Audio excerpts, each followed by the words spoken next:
ಈಗ ಒಳ್ಳೊಳ್ಳೆ ಸಿನಿಮಾಗಳು ಈಗ ನಾವು ಆ್ಯಕ್ಚುಲಿ ನಮ್ಗೆ ಚಿಕ್ಕ ಪುಟ್ಟದಾಗ ಕಾಣಿಸ್ಕೊಳ್ಳೋದಾಗಲಿ ನಾನು ಡೆವಿಲಲ್ಲಿ ಒಂದು ಸಾಂಗಲ್ಲಿ ದರ್ಶನ್ ಸರ್ ಬ್ಯಾಕ್ಗ್ರೌಂಡಲ್ಲಿ ಬುಕ್ ಸ್ಟೆಪ್ಸು ಈಗ ಒಂದು ಯಾವುದು ಕೃಷ್ಣ ಅನ್ನೋ ಸಾಂಗಲ್ಲಿ ಕಾಣಿಸ್ಕೊಂಡು ಸೊ ಅದೇ ಒಂದು ಖುಷಿ ಆಗುತ್ತೆ ನಮಗೆ. ಏನೋ ಒಂದು ದೊಡ್ಡದೇ ಆಗಬೇಕು ಅಂತೇನಿಲ್ಲ, ಚಿಕ್ಕದಾದರೂ ಸರಿಯೇ ಅದನ್ನು ಚೊಕ್ಕವಾಗಿ ಮಾಡಬೇಕು ಅನ್ನೋದು ನಮ್ಮ ಇಂಟರ್ನೆಟಿಲಿಟಿ ಹುಡುಗರಿಗೆ ಅದೊಂದು ಚಿಕ್ಕದಾಗಲಿ ದೊಡ್ಡದಾಗಲಿ ನಾವು ಕಾಣಿಸ್ಕೊಳ್ಳೋದಕ್ಕಿಂತ ಹೆಚ್ಚಿಗೆ ಅದನ್ನು ಅನುಭವಿಸ್ತೀವಿ. ಸೊ ಈಗೆಲ್ಲ ಬರ್ತಾರೆ ಸಿನಿಮಾಗಳು, ಒಳ್ಳೆ ಕಂಟೆಂಟ್ ಸಿನಿಮಾಗಳೇ ಬರ್ತಾ ಇದೆ. ಹೊಸಬ್ರು ಮಾಡೋದೇ ಇರಲಿ, ಸ್ಟಾರ್ಗಳು ಮಾಡೋದಿರಲಿ, ಹೊಸಬ್ರು ಮಾಡೋದು ಎಷ್ಟು ರಿಲೀಸ್ ಆಯ್ತು ನಮ್ಮದು ಎಷ್ಟು ಒಳ್ಳೆ ಪ್ರತಿಕ್ರಿಯೆನೂ ಸಿಕ್ತು. ಸೊ ನಾವು ಕೇಳೋದು ಬಂದು ಥಿಯೇಟ್ರಲ್ಲಿ ಸಪೋರ್ಟ್ ಮಾಡಲಿಲ್ಲ ಅಂತಂದರೆ ನಾವು ಸಿನಿಮಾಗಳು ಮಾಡ್ಕೊಂಡು ನಾವೇ ನೋಡ್ಕೊಳಕ್ಕಾಗಲ್ಲ. ಸೊ ಜನಗಳು ಪ್ರತಿಪಟ್ಟು ಬರಬೇಕು, ಕಂಟೆಂಟ್ ಮಾಡೋರು ಇದ್ದಾಗ ಅದಕ್ಕೆ ಎಷ್ಟು ಎಫರ್ಟ್ ಹಾಕಿರ್ತಾರೆ ಅನ್ನೋದು ಇವತ್ತು ನಿಮಗೆ ಗೊತ್ತಾಯಿದೆ. ಇಷ್ಟು ಜನ ಸೇರಿ ಒಂದು ಮುಹೂರ್ತ ಮಾಡಿ ಅದರಿಂದ ಒಂದು ಶೂಟಿಂಗ್ ಜರ್ನಿ 40 ದಿನ ಮಾಡಿ ಅದನ್ನು ಹೋಗಿ DA ಮಾಡಿಸಿ ರಿನ್ಯೂವಲ್ ಮಾಡಿಸಿ ಎಲ್ಲ ಬಂದು ಜನಕ್ಕೆ ತಲುಪಿಸಿದಾಗ ಜನಗೆಲ್ಲ ಅಂದ್ಬಿಡ್ತಾರೆ ಇಷ್ಟು ಕಷ್ಟಪಟ್ಟರು ಎಷ್ಟು ಆಗುತ್ತೆ ಅದನ್ನು ಕಣ್ಣಾರೆ ನೋಡಿದ್ವಿ. ಸೊ ನಾನು ಅದಕ್ಕೆ ಕೇಳ್ಕೊಡೋದು, ಈಗಿನ ಸಿನಿಮಾ ಯಾರೇ ಒಂದು ಹೊಸಬ್ರು ಮಾಡಲಿ ಹಳೊಬ್ರು ಮಾಡಲಿ, ಅದು ಹೊಸದು ಹಳೇದು ಅಂತ ನೋಡೋಕ್ಕೆ ಬರೋದು ಅದೇ ಸಿನಿಮಾ ಥರ ನೋಡೋಣ, ಸಿನಿಮಾ ಥರ ನೋಡಿ ನಾವು ಎಂಜಾಯ್ ಮಾಡೋಣ. ಥಿಯೇಟರ್ ಬಗ್ಗೆ ಸಣ್ಣದಾಗಿ ಕಾಣಿಸ್ಕೊಂಡ್ರು ಅದು ಅನುಭವ ತುಂಬಾನೇ ಇರುತ್ತೆ. ಪ್ರೆಸೆನ್ಸ್ ಕಡಿಮೆ ಅನುಭವ ಜಾಸ್ತಿ ಸರ್. ಹೇಗಿತ್ತು? ತುಂಬ ಖುಷಿ ಆಯಿತು. ಯಾಕೆಂದರೆ ದರ್ಶನ್ ಸರ್ನ ಇಷ್ಟು ಹತ್ರದಲ್ಲಿ ನೋಡೋದೇ ಒಂದು ಭಾಗ್ಯ ಅಂತ. ಇಲ್ಲ ನೋಡಿರೋ first time, actually first time ನಾವು ಆ ಸೈಡಲ್ಲಿ ಕೂತಿದ್ದೋ ನಾನು ಜಗಪ್ಪ ರಾಜು. ಸೊ ಸರ್ರೇ ಗುರುತಿಡ್ದು ಕರೆದು ಕಲಾವಿದರು ಕರಿ ಚೇರ್ ಕೊಡೋರು ಕೂತ್ಕೊಡ್ರು, ನೀವು ಅಲ್ಲಿ ಕೂತಿದ್ದೀರ ಅದು. ಬಟ್ ಅದಾಗ ಎಷ್ಟು ಸಂತೋಷ ಎಷ್ಟಾಗಿದೆ ಅವ್ರಿಗೆ ಟ್ಯಾಲೆಂಟ್ ಇದನ್ನ ಗುರುತಿಸೋದಕ್ಕೆ ನಮ್ಮಂಥ ಚಿಕ್ಕ ಕಲಾವಿದರನ್ನ ಗುರುತಿಸಿ ಮಾತಾಡಿದ್ರಲ್ಲ. ಸೊ ಅವರು ಆಮೇಲೆ ಇನ್ನೊಂದು ನಮ್ಮ ಸ್ಕಿಟ್ಗಳನ್ನ ಸ್ಕಿಟ್ಗಳು ನೋಡ್ತೀವಿ, ಚೆನ್ನಾಗಿ ಮಾಡ್ತೀರಾ ನೀವು ಅಂತ ಹೇಳ್ಬೋದು.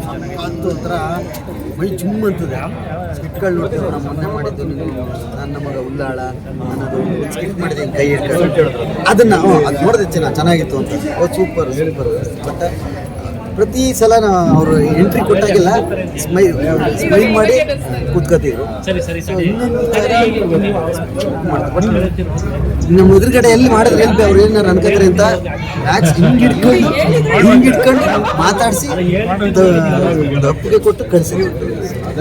ಈಗ ಡೆವಿಲ್ ರಿಲೀಸ್ ಆಗಿದೆ, ಭರ್ಜರಿ ಪ್ರದರ್ಶನ ಕಾಣ್ತಾ ಇದೆ. ಸೊ ಎಲ್ಲ ಸಿನಿಮಾ ನೋಡಿ ಡೆವಿಲ್ಲು ಮತ್ತು ಈಗ ಹೊಸಬ್ರದಾಗ ಯಾವ ನೆಕ್ಸ್ಟ್ ಮಾರ್ಕ್ ಅಂದರೆ ಹೇಳ್ತಿರೋದು ಕನ್ನಡ ಸಿನಿಮಾಗಳನ್ನ ಕನ್ನಡದಲ್ಲಿ ಉಳಿಸ್ಬೇಕು.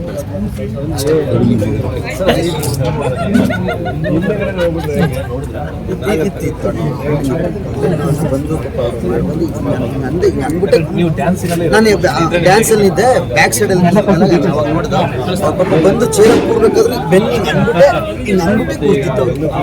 ಅದು ನಮ್ಗೆ ಅವಾಗ ಏನೋ ನಾವು ನೋಡೋ ಖುಷಿಗೆ ಅದೇನಂತ ಬೆನ್ನು ಅದಾದಮೇಲೆ ಈಗ ಬೆನ್ನು ನಿಜ ಅಲ್ವಾ. ಅವ್ರು ಬಂದು ಚೇರ್ ಒಂದು ಚೇರ್ ಅದು ಕೂರ್ಬೇಕಾದ್ರೆ ಕೈ ಬೆಳ್ಳಿಂಗ್ ಇಟ್ಕೊಂಡು ಹಿಂಗೆ ತಿರುಗಿ ನೋಡ್ಬಿಟ್ಟು ಹಿಂಗೆ ಅಂದ್ಬಿಟ್ಟೆ ಕೂರ್ತಿದ್ದೆ ಯಾವಾಗ. ಬಟ್ ಅಷ್ಟು ನೋವು ಈಗ ಒಂದು ಕೆಲಸ ಅಂತ ಒಪ್ಕೊಂಡ್ಮೇಲೆ ಅವ್ರು ಎಷ್ಟೇ ನೋವಿರಲಿ ಸಮರ್ಪಿಕೆ ಅಂತ ನಾವು ಕಲಾವಿದಿಗೆ ಬೇಕಾಗಿರ್ತದೆ ಡೆಡಿಕೇಶನ್. ಯಾಕೆಂದರೆ ನಮ್ಮನ್ನು ನಂಬಿ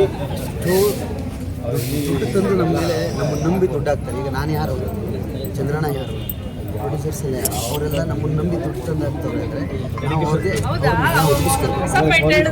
ಅಷ್ಟು ಡೆಡಿಕೇಶನ್ ಹಾಕಿ ಅವ್ರು ನ್ಯಾಯ ನಿರ್ಮಾಪಕರು ನಮ್ಮ ಅನ್ನದಾತರು ಹೊಡೆದ್ರೇ ನಮ್ಮಂಥ ಕಲಾವಿದರಿಗೆ ನಾನು ಅವ್ರಿಗೊಂದು ಸೆಲ್ಯೂಟ್. ಹಲೋ ನಮಸ್ಕಾರ. ಆ್ಯಕ್ಚುಲಿ ನೀವು ಎಲ್ಲೇ ಹೋದ್ರೂ ಏನಾದರೂ ಕಿರಿಕಾಯ್ತು ಅಂದರೆ ಫಸ್ಟು ಏನಂತ ಬೈತಾರಪ್ಪ ಅಂದರೆ ಕುಡುಕ ನನ್ನ ಮಕ್ಕಳ ಜೊತೆ ಏನಪ್ಪ ಇದು ಮಾಡ್ತೀರಾ ಅಂತ ಅಂತಾರೆ. ಫಸ್ಟ್ ಡೈಲಾಗೇ ಅದು. ಅವ್ನು ಪಾಪ ಕುಡಿದಿರ್ತಾನೋ ಇಲ್ವೋ ಅಥವಾ ರೋಡಲ್ಲಿ ಬಿದ್ದಿದ್ರು ಅಷ್ಟೇ ಕುಡಿದು ಇದ್ದಾನೆ ಅಂತಾರೆ. ಪಾಪ ಅವ್ನು ಏನಾಗಿ ಬಿದ್ದಿರ್ತಾನೋ. ಬಟ್ ಕುಡುಕ ಅನ್ನೋದೊಂದು ಪದ ಎಲ್ಲ ಕಡೆ ವೈರಲ್ ಆಗುತ್ತೆ. ಈಗ ನೀವು ಇಲ್ಲ, ನಾವು ಫ್ರೆಂಡ್ಸ್ಗಳೆಲ್ಲ ಸೇರಿದಾಗ ಅವ್ರ ಹಿಂಸೆ ಬೇಜಾರು ಮಾಡ್ಕೋತಾರೆ ಅಂತ ಒಂಚೂರು ತಗೊಳ್ಳೋದಷ್ಟೇ. ಈಗ ನಮ್ಮ ಸ್ನೇಹಿತರು ಅಂತವ್ರು ಸಿಗ್ತಾರೆ, ಅಂತವ್ರು ಸಿಕ್ತಾಗ ಅಯ್ಯೋ ವಿನೋದವ್ರೆ ನಾನು ಮಾತ್ರ ಕುಡ್ದು ಹಾಳಾಯ್ತವನಿ, ಒಬ್ಬರವ್ರೆ ನೀವು ಮಾತ್ರ ಯಾಕೆ ಈ ಥರ ಕುತ್ಕೊತಿರ್ತೀರಪ್ಪ, ಇನ್ನು ಹಾಳಾಗೋಕ್ಕೂ ನಾನೊಂದು ಸ್ವಲ್ಪ ಎಂಟ್ರಿ ಆಯ್ತೀನಿ, ಉದ್ದಾರ ಆಗೋಕ್ಕೂ ನಾನು ಜೊತೇಲಿ ಇರ್ತೀನಿ. ಉದ್ದಾರ ಆಗೋಕ್ಕೂ ಜೊತೆ ಇದ್ಮೇಲೆ ಹಾಳಾಗ್ಬೇಕಾದ್ರೂ ಜೊತೇಲಿ ಇರ್ಬೇಕಲ್ವ ಸ್ನೇಹಿತರು. 3 ಜನ ನೀರು ಮುಳುಗಿದ್ಮೇಲೆ ಹೇಳಬೇಕಂತ. ಸೊ ಆಗಾಗ ಸೇರ್ಕತೆ ಬೇಡ. ಹಾಗೆ ನಾವೇನು ಗೊತ್ತಾ, ಕುಡುಕ್ ನನ್ನ ಮಕ್ಕಳು ಕ್ಲೂ ಅಂತ ಇದೆ. ಕುಡುಕ್ ನನ್ನ ಮಗ ಅಂತ ಅಂದರೆ ಒಬ್ಬ ಆಯ್ತಾರೆ. ಕುಡುಕ್ ನನ್ನ ಮಕ್ಕಳು ಅಂದಾಗ ಎಲ್ಲರೂ ಕುಡಿಬೇಕು. ರಿಯಲ್ ಲೈಫ್ ಕುಡಿತೀರಾ? ಇಲ್ಲ, ಒಂದು ಸ್ವಲ್ಪ ಸ್ವಲ್ಪ ಇಲ್ಲ, ಈಗ ಯಾರು ಸರ್ ಕುಡಿಯೋಕಿಲ್ಲ. ಊರಲ್ಲಿ ಮೊದಲು ಊರಿಗೊಬ್ಬ ಕುಡ್ಕ ಇದ್ದ. ಸೊ ಇವತ್ತು ಊರಿಗೊಬ್ಬ ಊರಿಗೊಬ್ಬ ಇರ್ತಾನೆ. ಕುಡಿದೋದನ್ನ ಇರ್ತಾನೆ. ಎಲ್ಲೋ ಗೊತ್ತಿಲ್ಲ. ಅದೇ ಊರಿಗೊಬ್ಬ ಕುಡಿದೋದನ್ನ ಇರ್ತಾನೆ. ಇನ್ನೆಲ್ಲ ಕುಡಿಯೋರು ಇರ್ತಾರೆ ಜಾಸ್ತಿ. ಬಟ್ ಆ ಕುಡಿದೋದನ್ನು ಬೇಗ ಸತ್ತಿರ್ತಾನೆ. ಕುಡಿದೋದನ್ನು ಬೇಗ ಸತ್ತಿರ್ತಾನೆ. ಆ ಕುಡಿದೋದವನು ಕುಡಿಯೋರಿಗೆಲ್ಲ ಹೇಳ್ತಿರ್ತಾನೆ, ಕುಡಿಬೇಡ ಕಣ, ಸತ್ತೋಗ್ಬಿಡ್ತೀಯ ಕಣ, ಬೇಡ ಕಣ, ಬೇಡ ಕಣ ಅಂತ. ಬಟ್ ಇವರು ಕುಡ್ಕೊಂಡೆ ಅವನ ಎಣಿಗೆ ಹೋಗಿ ನಿಂತಿರ್ತಾನೆ. ನಮಗೆಲ್ಲ ಬುದ್ಧಿ ಹೇಳ್ತಿದ್ದ, ಬೇಗ ಸತ್ತೋಗ್ಬಿಟ್ಟು ಕುಡ್ದಿದ್ರೆ ಚೆನ್ನಾಗಿರ್ತಿದ್ನಲ್ಲ. ಇವೆಲ್ಲ ಒಂದಾಗಿ ತಗೋಬೋದು. ಊರಲ್ಲಿ 100ಕ್ಕೆ ಒಂದು 50ರಿಂದ 60%. ಈಗಿನ ಈ ಸಿಚುವೇಶನ್ ಹೆಂಗಾಗ್ತಿದೆ ಅಂದರೆ ನೋಡಿ, ಅಬ್ಕಾರಲ್ಲಿ ಎಣ್ಣೆ ರೇಟ್ ಜಾಸ್ತಿ ಮಾಡ್ತಾವೆ ಅಲ್ವಾ? ಕುಡಿಯೋ ಎಣ್ಣೆ ರೇಟ್ ಜಾಸ್ತಿ ಮಾಡ್ತಾವೆ. ಬೇಯಿಸೋ ಎಣ್ಣೆ ರೇಟೇನು ಕಮ್ಮಿ ಮಾಡ್ತಾ ಇಲ್ಲ. ಎಲ್ಲ ಎಣ್ಣೆ ಅಂದರೆ ಸಾಕು ರೈಸ್ ಆಯ್ತಾರೆ. ಅದು ಅಡುಗೆ ಎಣ್ಣೆ ಆಗಲಿ, ಬಾರ್ಲಿರೋ ಎಣ್ಣೆ ಆಗಲಿ. ನಾವು ಆದರೆ ಗತ್ತು ನೋಡಿ ನಮ್ಮದು ಭಿಕ್ಷೆ ಬಿಡಿದ್ರೆ ಅದೇ ಕುಡಿಬೇಕು. ನಾನು ತಗೋಬಾ ಅಣ್ಣ, ಊಟಕ್ಕೆ 20 ರೂಪಾಯಿ ಕಮ್ಮಿ ಆಗ್ತಿದೆ, 10 ರೂಪಾಯಿ ರೈಸ್ ತಗೋಬಾ, ಎಣ್ಣೆ ಅದೇ ಆಗ್ಬೇಕು. ಸೊ ಆ ರೀತಿ ನಾವು ಹುಡುಗರು ಎಲ್ಲೂ ತಲೆ ಬಾಗಲ್ಲ, ನಮ್ಮ ಬ್ರ್ಯಾಂಡಿಗೆ ಮಾತ್ರ ತಲೆ ಬಾಗುತ್ತೆ. ಬೇರೆದ್ರಲ್ಲಿ ಕಾಂಪ್ರಮೈಸ್ ಆಗ್ತಾರೆ, ಅದ್ರಲ್ಲಿ ಆಗಲ್ಲ. ಸ್ವಾಭಿಮಾನ ಆರೋಗ್ಯ ಕೆಟ್ಟೋಗುತ್ತೆ. ಸಮಸ್ಯೆ ಮಾಡ್ತೀರಿ ನೀವು. ಬೇಕಾದ್ರೆ ಸೊಸೈಟಿ ಅಕ್ಕಿ ಅನ್ನೋದು ತಿಂದ್ಬಿಡ್ತೀವಿ. ಬಿಟ್ರೆ ಎಷ್ಟು ತಿಂತಿದ್ದವನು ಸೊಸೈಟಿ ಅಕ್ಕಿ ಬೇಕಾದ್ರೆ ತಿಂದ್ಬಿಡ್ತಾನೆ. ಬ್ರ್ಯಾಂಡ್ ಚೇಂಜ್ ಆಗಿಲ್ಲ. ಬ್ರ್ಯಾಂಡು ಬ್ರ್ಯಾಂಡ್ ಹೊಡಿತಿದ್ದನು ಸಡನ್ಲಿ ಲೋಕಲ್ ಬ್ರ್ಯಾಂಡಿಗೆ ಬರಲ್ಲ. ಬ್ರ್ಯಾಂಡಿಗೆ ಬೇಕಾದ್ರೆ ಉಡ್ದಾರ ಮಾರ್ಕೊಂಡು ಬೇಕಾದ್ರೆ ಕುಡಿತಾರೆ. ಮಾಮೂಲಿ ದಾರ ಎಲ್ಲರೂ ಮಾರ್ಕೊತಾರೆ. ಸರ್, ಈಗ ಇದರಲ್ಲಿ ಯಾವ ಥರ ರಂಗಿಸಕೊಂಡಿಲ್ಲ ಯಾರೀಗ ರಂಗಿಸೋದು ಅಂತ ನಾವು ಒಳ್ಳೆ ಕಾಮಿಡಿ ಮಾಡೋದೆಲ್ಲ ನೋಡೇ ಇರ್ತೀವಿ. ಸೊ ಇದರಲ್ಲಿ ಏನು ಅಂತಂದರೆ ಕುಡುಕರ ಪಾತ್ರ ಮಾಡಿರೋದು ನೋಡಿರ್ತಾರೆ ವಿಭಿನ್ನವಾಗಿ. 15 ನಿಮಿಷ ಸ್ಕಿಟ್ ಮಾಡಿದ್ದಾರೆ. 2 ಅವರ್ ಸಿನಿಮಾ ಇದೆಯಲ್ಲ, ಅಲ್ಲಿ ನಾವು ಜನನ್ನ ಹಿಡಿದು ಕೂರಿಸ್ಬೇಕು ಅಂದರೆ ನಾವು ಸಾಹಸ ಮಾಡಲೇಬೇಕು. ಸೊ ಅದನ್ನ ಪೂರ ಕುಡ್ಕೊಂಡೇ ಮಾಡೋಕ್ಕಾಗಲ್ಲ. ನಾವು ಕುಡಿದೇ ಒಂದು ಜೀವನದೊಳಗೆ ಹಿಡಿದು ನಾವು ನಮ್ಮ ಮನೆ ಜೀವನ, ಮನೆಯಲ್ಲಿ ಕಷ್ಟ ಅವೆಲ್ಲ ತೋರಿಸ್ಕೊಂಡು ಜನರನ್ನು ನಾವು ಕೂರಿಸ್ಬೇಕು.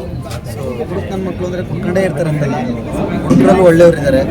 ಟ್ಯಾಗ್ಲೈನ್ ನೋಡಿ, ತುಂಬ ಒಳ್ಳೆಯವರು ಅಂತ ಇರೋದು. ಕುಡ್ದವರು ನೋಡಿ, ನೀವು ಬಂದು ಅವಾಜ್ ಹಾಕ್ಬಿಡ್ತೀರಲ್ವಾ, ಸಾರಿ ಅಂದ್ಬಿಟ್ಟು ಹೋಗ್ತೀವಿ. ಅಲ್ಲಿ ಹೋಗಿ 2 ಪೆಗ್ ಕೊಡಿದ್ಮೇಲೆ ನಿಮ್ಮ ನುಡಿಕೋಬೇಕು. ಹೊಡಿಯೋಕೆ ಹೊಡೆದಿರ್ತೀವಲ್ಲ ಅಲ್ವಾ, ಅವಾಜ್ ಆಗ್ತಾಗ ಸಾರಿ ಸರ್ ಬಿಟ್ಟು ಹೋಗ್ತೀವಿ.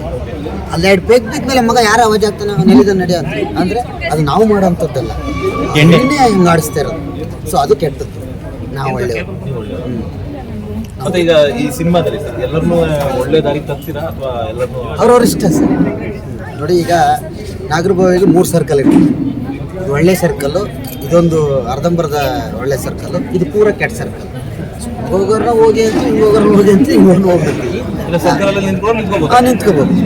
ಅದೇ ಹೇಳ್ತಾನೆ, ಊರಲ್ಲಿ ಕುಡಿದೇ ಇರ್ತಾನೆ, ಬೇಗ ಸತ್ತೋಗ್ತಾನೆ ಅಂದ್ರೆ ಅವನೇ ಸರ್ಕಲಲ್ಲಿ ಅವನು ಬೇಗ ಸತ್ತೋಗೋದು. ಯಾವುದೋ ಒಂದು ದಾರಿ ಹಿಡ್ಕೊಂಡು ಹೋಯ್ತಾ ಇರಬೇಕು ಜೀವನದಲ್ಲಿ.